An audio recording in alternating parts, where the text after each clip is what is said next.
तो फ्रेंड्स, कैसे हो आप सब लोग। दुआ करता हूँ कि आप सब बहुत अच्छा कर रहे हो अपनी पर्सनल लाइफ और प्रोफेशनल लाइफ में भी। और आज का मेरा वीडियो एक्चुअली आप सब जानते हैं जो फिफ्थ डे था एमसीजी टेस्ट मैच का, इंडिया और ऑस्ट्रेलिया के बीच, जो कि लास्ट डे भी था, उसके बारे में है। And sad moment, Bharat match हार गया है। लेकिन अच्छी बात यह है कि 2-1 ही है इस वक्त। ऑस्ट्रेलिया के पास 2 जीत है, भारत के पास 1 मैच में जीत है। और सीरीज अब भी ओपन है, क्योंकि अगर ऑस्ट्रेलिया को सीरीज जीतना है तो या तो 2-1 रखना पड़ेगा, सिडनी में ड्रॉ करना पड़ेगा, या तो भारत को मतलब सिडनी में हराना पड़ेगा फिर से। और भारत के पास मौका है कि अगर भारत सिडनी में जीत जाए तो बॉर्डर गावस्कर ट्रॉफी फिर भी भारत के हाथ में रहेगी।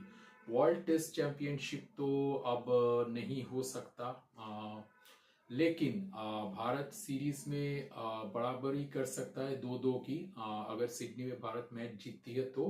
और जैसा कि बॉर्डर गावस्कर ट्रॉफी में होता है कि जो लास्ट सीरीज खेली गई थी, अगर जो प्रेजेंट सीरीज है उसमें आप बराबरी में हो, जो अगर लास्ट सीरीज में आपने जीत हासिल की थी, तो इसके हिसाब से ट्रॉफी आपके पास रहेगी। जी हाँ। तो ऑस्ट्रेलिया तो लास्ट सीरीज खेली थी इंडिया में, और उसमें ऑस्ट्रेलिया 2-1 से हार गई थी। तो इस हिसाब से देखा जाए तो इस वक्त ट्रॉफी भारत के पास है। और अगर ड्रॉ हो गई सीरीज, मतलब 2-2 हो गई, जो कि मैं ऑब्वियसली हम सब चाहते हैं कि हो, तो भारत के पास ट्रॉफी रह जाएगी, बॉर्डर गावस्कर ट्रॉफी। और अगर आज का दिन जो था फिफ्थ डे, उसमें हम फोकस करते हैं तो भारत पहले सेशन में ही पूरा बैकफुट में चला गया, क्योंकि भारत ने लगभग 25 ओवर की बल्लेबाजी की, और भारत ने उसी में 3 विकेट गंवा दिए। जैसा कि मैंने कहा था कि भारत पहले सिचुएशन को एसेस करेगा, फर्स्ट सेशन और सेकंड सेशन में कैसा है, उसके हिसाब से भारत थर्ड सेशन में डिसीजन लेगा कि क्या करेगा, या तो टारगेट के लिए जाएगा या तो ड्रॉ के लिए खेलेगा। और पहले सेशन के अंदर ही 3 विकेट और सिर्फ 31 रन, तो ये तो पूरा क्लियर हो गया कि भारत की टीम ड्रॉ के लिए ही खेल रही है। क्योंकि अगर आप मतलब जीत के लिए जाना चाहते हो तो आप बेहतर रन रेट पे खेलोगे, मतलब और फास्ट रन्स बनाओगे ऑब्वियसली, जिसकी जरूरत है। अगर आप 335, 340, 350 चेस कर रहे हो तो वो तो भारत नहीं कर रही थी। और ऑब्वियसली भारत ने भी थोड़ा संभाल के स्टार्ट किया था, प्लेटफॉर्म मिल जाए, बेस मिल जाए, फिर हम चलेंगे टारगेट के लिए। ऑब्वियसली सभी टीम ऐसा करती है, तो भारत ने भी किया था, लेकिन वो अच्छा मतलब बदकिस्मती से नहीं मिला। रोहित शर्मा फिर से फेल हुए, उन्होंने सिर्फ 9 रन बनाए 40 बॉल में। बॉल एज लग के, मतलब उन्होंने लेग साइड में मारा ऐसे, और बॉल चली गई स्लिप्स में, थर्ड स्लिप में वो कैच आउट हुए। इसके बाद लोकेश राहुल फिर से मतलब एकदम क्रीज में ही ब्लॉक जैसे हो गए, ना तो फॉरवर्ड जा सके ना तो बैकफुट में आ सके। और कमिंस ने बहुत ही मतलब बढ़िया डिलीवरी किया, और लोकेश राहुल को एकदम क्रीज में ही कॉट कर दिया, मतलब कॉट ऑन द क्रीज जिसे कहते हैं, वो हो गया। तो इसके बाद आई विराट कोहली की बारी, और फिर से मतलब एकदम वो सब कुछ सही कर रहे थे। उनका तो अभी जो मेंटल बैटल अपने साथ यही चल रहा है कि ऑफ स्टंप के बाहर जो बॉल आएगी उसको वो छोड़ेंगे छोड़ेंगे छोड़ेंगे। तो ये छोड़ रहे थे। और अगर जिस जोन में इस वक्त वो कंफर्टेबल है बॉल को खेलने के लिए, उस जोन में बॉल आ रहा था, तभी वो खेल रहे थे, जैसा कि वो फर्स्ट इनिंग्स में कर रहे थे। और फर्स्ट इनिंग्स में उन्होंने एक्चुअली बहुत अच्छी बल्लेबाजी की, और 86 बॉल में 36 किया। क्योंकि स्कोर ज्यादा नहीं है, ओनली 36 ही, तो ये लग रहा है कि विराट कोहली फिर से फेल हुए, लेकिन एक्चुअली वो फेल नहीं हुए हैं। वो जो टारगेट के साथ वो उतरे थे कि ऑफ स्टंप के बाहर बॉल में वो नहीं मारेंगे शॉट्स, वो अच्छा खासा मेंटेन कर रहे थे। लेकिन अचानक से वो जो रन आउट हुआ यशस्वी जायसवाल का, उनके उसके लिए उसका थोड़ा असर कोहली के बैटिंग पर पड़ा, और कंसंट्रेशन में उनका ब्रेक आ गया, मतलब लैप्स हो गया कंसंट्रेशन, और थोड़ा प्रेशर आ गया उनके मेंटलिटी में भी, और उनके मतलब पैर में, मतलब पूरा शरीर में वो दिखा। तो एक्चुअली अचानक से वो मूव कर गए ऑफ स्टंप की तरफ, और अचानक से उन्होंने थोड़ा टच कर दिया बॉल को बैट से, और आउट हो गए फर्स्ट इनिंग्स में।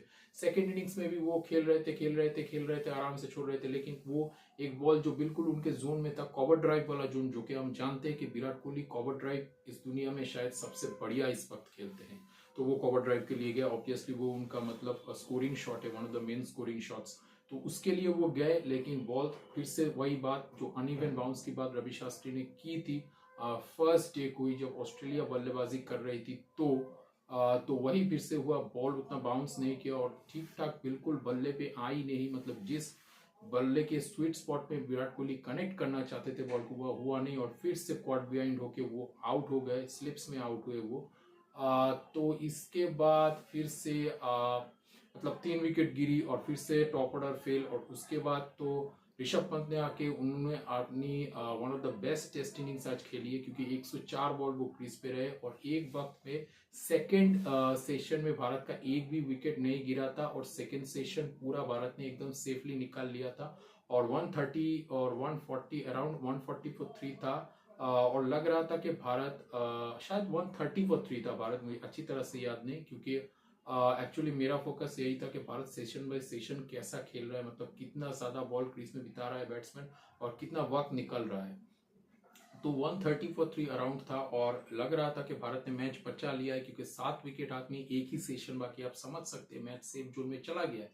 लेकिन इसके बाद मतलब वो जो टी के बाद से फाइनल सेशन जो स्टार्ट हुआ उसमें बिल्कुल भारत बैकफुट में चली गई और एकदम स्टार्टिंग में ही ऋषभ पंत ने अचानक से एक बड़ा हिट मारा।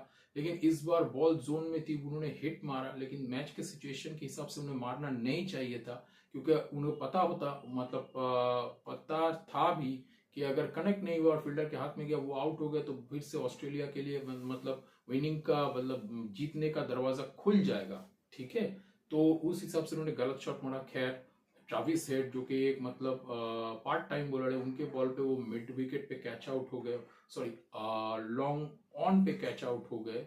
और इसके बाद पूरा एक दिन के बाद विकेट गिरा और नीतीश रेड्डी भी आने के तुरंत बाद ही आउट हो गए। जडेजा का बॉल बहुत बढ़िया बॉल था, बाउंस किया, फिर से अनइवन बाउंस करके जडेजा ने ऐसे छोड़ा था, लेकिन फिर भी मतलब जडेजा का बैट को टच करके बॉल चला गया विकेट कीपर के, तो फिर से कॉट गया। उसके बाद नीतीश रेड्डी, इतना बड़ा प्रेशर, इतना बड़ा 100 बनाने के बाद खेलना मुश्किल था, क्योंकि वो सारा इमोशंस को कंट्रोल करके फिर से आके मतलब भारत को बचाना और इतना टफ सिचुएशन में बहुत ज्यादा मुश्किल था। तो नीतीश रेड्डी आउट। इसके बाद वाशिंगटन सुंदर खेल रहे थे ठीक ठाक, लेकिन दूसरे छोर से बैट्समैन नहीं रोक सके ऑस्ट्रेलिया के बॉलर्स के डिलीवरीज को, जो कि टफ डिलीवरीज थे। और फास्ट बॉलिंग बहुत अच्छी की है आज ऑस्ट्रेलिया के बॉलर्स ने। और जसप्रीत बुमराह का जो था, आकाशदीप तो डिफेंसिव शॉट खेलने गए थे, एज लग के फॉरवर्ड शॉट लेग पे गया।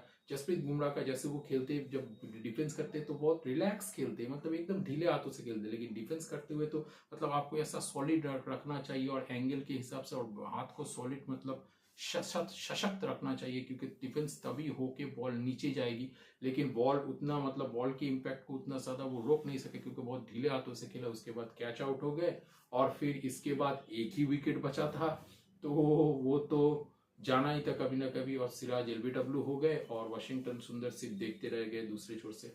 इस तरह से भारत की बारी की समाप्ति हुई। भारत ये टेस्ट मैच 184 रन से 184 रन से हार गया और सीरीज अब 2-1 पर है एमसीजी में।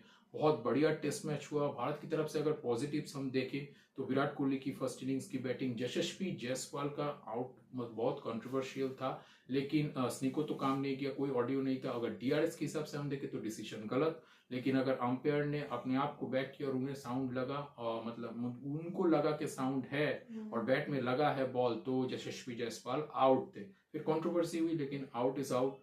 तो यशस्वी जायसवाल 82 रन सेकेंड इनिंग्स में, और उनकी वजह से और ऋषभ पंत की पार्टनरशिप की वजह से एक वक्त लग रहा था कि भारत मैच बचा लेगा। तो यशस्वी जायसवाल की बैटिंग, नीतीश रेड्डी की शतक, वाशिंगटन सुंदर की अर्धशतक, जसप्रीत बुमराह की 2 इनिंग्स में बॉलिंग, तो भारत के लिए बहुत सारे पॉजिटिव्स। और मैं यही दुआ करता हूं कि भारत सिडनी में मैच जरूर जीते और सीरीज को ड्रॉ रखे। इस बार हम बॉर्डर गावस्कर ट्रॉफी शायद उतना डोमिनेट नहीं कर पाए, लेकिन फिर भी अच्छा खेल दिखाया। अगर न्यूजीलैंड के हाथों 3-0 जो हार मिली थी, उसके बाद आप ये रिजल्ट देखें तो इस वक्त बहुत अच्छा रिजल्ट भारत ने अचीव किया है 4 मैचेस के बाद। तो मैं यही कहना चाहूंगा कि टीम के साथ रहिए और सबको मतलब नए साल की हार्दिक शुभकामनाएं in advance happy new year. मैं कल भी आप लोगों के साथ रहूंगा और दुआ कीजिए कि भारत सिडनी में जरूर ये मैच जीते जो लास्ट मैच है, और सीरीज में बराबरी कर ले और बॉर्डर गावस्कर ट्रॉफी अपने हाथ में रखे। आज का वीडियो यही तक, आपको अच्छा लगा होगा आशा करता हूँ। अगर लगा है तो जरूर सब्सक्राइब कीजिए मेरे चैनल को और like and share this video please. And इस तरह के और वीडियोस के लिए मेरे चैनल को बस रोज देखते रहिए। Thank you.